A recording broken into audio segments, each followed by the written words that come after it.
Hey, what's up? I'm Inezalea from ToleratedCinematics.com, and today I will be showing you how to create an awesome solar eclipse in Adobe After Effects, just like this one.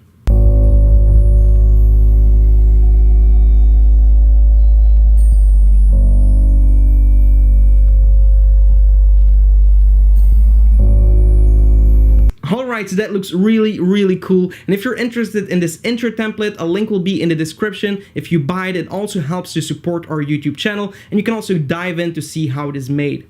Today I will be showing you how to create the eclipse itself, so I'm not going to be taking you through the entire thing. I'm not going to be showing you how to create atmospheric smoke or how to add particles to your scene. If you're interested in that, leave a comment below and I might make a tutorial on these as well. So definitely leave a comment if you want to see atmospheric smoke in After Effects or particles added to your scene, because these really add a lot of dynamic movement to your scene. It just makes it so much more interesting to look at. So really cool effects. Today we're going to take a look on how to create that really awesome solar eclipse in Adobe After Effects. So without further ado, let's jump in After Effects.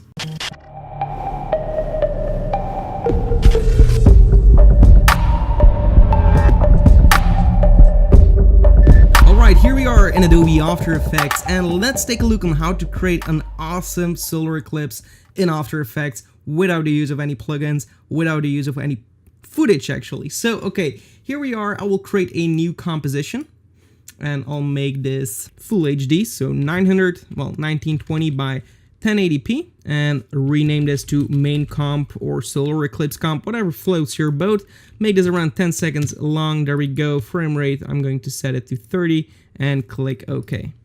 And there we have it. Okay, so I won't be going over the background like I said. This will be a different kind of tutorial where the clouds are like moving, which is a really cool effect, but it's going to take too much time to put in one tutorial. So we'll create another composition first, and in this composition we're actually going to make this 1920 by 1920, and we're going to rename this to solar, well actually the sun. So we're going to be creating our sun. Click OK. And here I want to create a new solid layer. So go to Layer, New Solid Layer. We're going to create a white color here and rename this to Sun 01. Click OK. And then right here in our mask tool, the rectangle tool, we're going to click and hold and select our ellipse tool, then double click on the ellipse tool, which is going to make an entire circle. And then on one of these dots, we're going to double click it, and then we can actually hold Control, Shift, and Alt if I'm right. And there we go. So now we can actually drag this in a little bit to make it a little bit smaller, just like this. Okay, so here we have our circle in our composition. Just hit Return on your keyboard, and now you should have something like this. So now what we want to do is actually play with the feather of our mask. So right here we're going to open up our our mask expansion here. We're going to open up our mask settings, and we're going to increase the feather to something like 500. Okay, now what I want to do is go over here to the effects and presets and search for an effect called Roughen Edges. And I really love this effect. You can use it for so many things, and you can apply this to your solid layer, and you will have something like this. So what we want to do here is play with the border, maybe change it to 500. And then for the sharpness on the edge, we're also going to take this down, maybe to 0.1. In the scale, we can play around with the scale a little bit. So maybe we want to scale it up to around 150. And for the complexity, we want to change this to 10. And there we go. So now we have a lot more detail going on here. And this is pretty cool. You can really play with these settings, go and see what you can do, play with the random seed if you want. What we will do is also animate this a little bit. So we'll hold Alt and click on the stopwatch for the evolution. And here we're going to write time times 50. And this is going to animate it just a little bit, so it looks like the flames are kind of moving a little bit, as you can see right here. Okay. So this is our first layer. We're going to close everything down, and then we're going to click on our layer, go to Edit, Duplicate, and we're going to use this one as well. So we're going to press F on the keyboard and just lower this to something like 50. And we're going to solo this layer, so we only see this. 50 seems about right. And then for the border right here, maybe also change this to like 50 or a little bit higher, maybe 350. Okay, there we go. So now we have a second layer looking like this, and combined with the other one, we have something similar to this. What we want to do here is make the first layer a little bit bigger. So we're going to press M twice on the keyboard to reveal all the mask settings. And we're going to play with the expansion here to make it just a little bit larger than the first scale, the first effect right here. Okay, so this is pretty cool. I'm going to click over here on this solid layer and just duplicate it once more. So go to edit, duplicate, and we're going to use this one a little bit better. So solo this as well, press F on the keyboard, change it to 25, and maybe right here we can change it to 75. See what that gives us. Maybe this is a little bit too low, maybe 150. And there we go. So this is going to be our sun. Looks pretty good to me. And now what we want to do is also unsolo this, but we're going to play with the opacity for these two layers. So select both of these, press T on the keyboard, and change it to something like 50%. So now we should have something similar to this. You can still play around with everything. Maybe you want this to be taken down to 350. Maybe you want to play with the expansion a little bit more to make it a little bit smaller in here. Play with the detail. It's completely up to you, but let's continue our tutorial for now. So go back to the main comp, go to your project manager and drag in your sun composition in your original composition. There we go. We're going to make this a little bit smaller. So hold shift to make it smaller and fit into your composition. Now we're going to create another solid layer. So layer, new solid layer. We're going to make this black in color, and also for the width and height, we're going to set this to a square. So 1080 by 1080, rename this to Eclipse and click OK.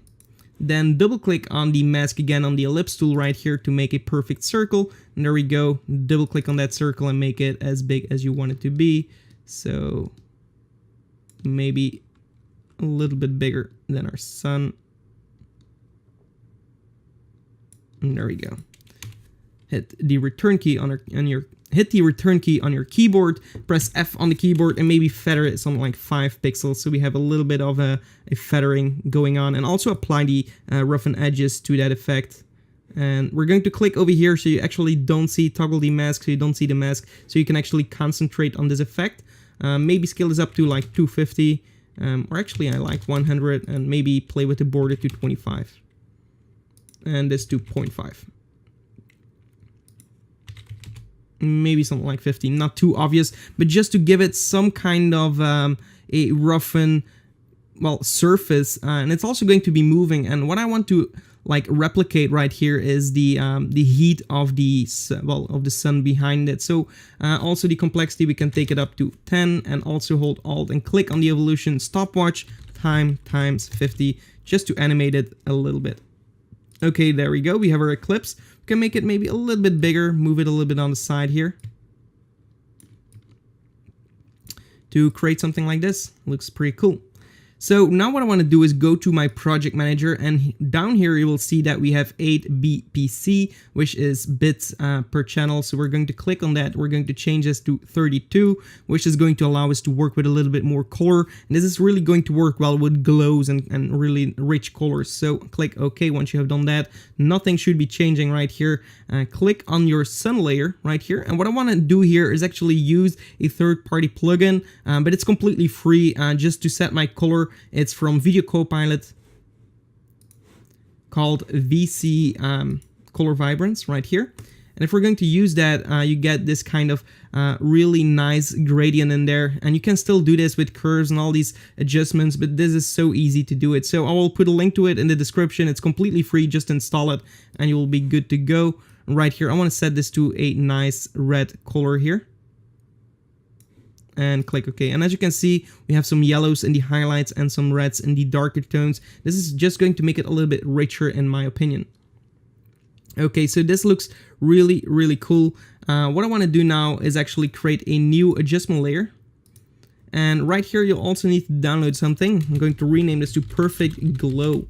And Perfect Glow is one of our presets that we have available on our website. It's completely free, so also a link in the description. But this allows us to get some really nice glow. So Perfect Glow, I'm going to apply this to my adjustment layer. And there we go. And as you can see, this instantly makes it look so much better. So you can still play a little bit more with all these settings here. Maybe change it to like 0.1. not too obvious. And there we go. So this looks really, really nice. Maybe set this to 40. And maybe we can set it back to 0.2 or 0.12. Okay, cool. So without the perfect glow and with the perfect glow, so you can really see the difference here. It makes it so much richer. And actually, that's basically it. So what I've done here is clicked on my ellipse tool, press P on the keyboard, clicked on the stopwatch for my position to actually add a keyframe here, move it over the sun, just like this.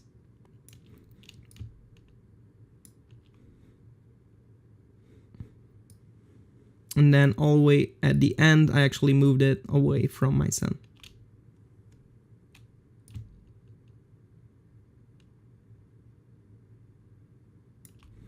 And of course, it's completely up to you on how you actually work with these colors. Maybe you want it to look a little bit richer in color. So what you can do is in the sun layer right here, you can create an adjustment layer on top of it and add a curves effect.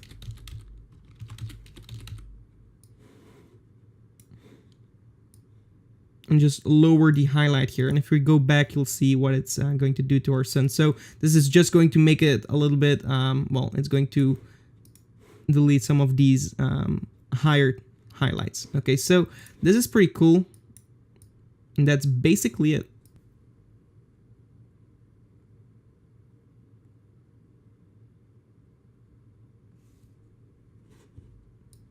And of course, if you think you have a little bit too much of this fire going on, just trim down the feather and the border of your roughened edges and you'll get different results. So that's it for this tutorial. I hope you enjoyed it. If you did, give this video a like. Also subscribe to the channel for more and definitely check out our website. We have a bunch to offer. Links will be in the description. And apart from that, I'll see you in the next one. Goodbye.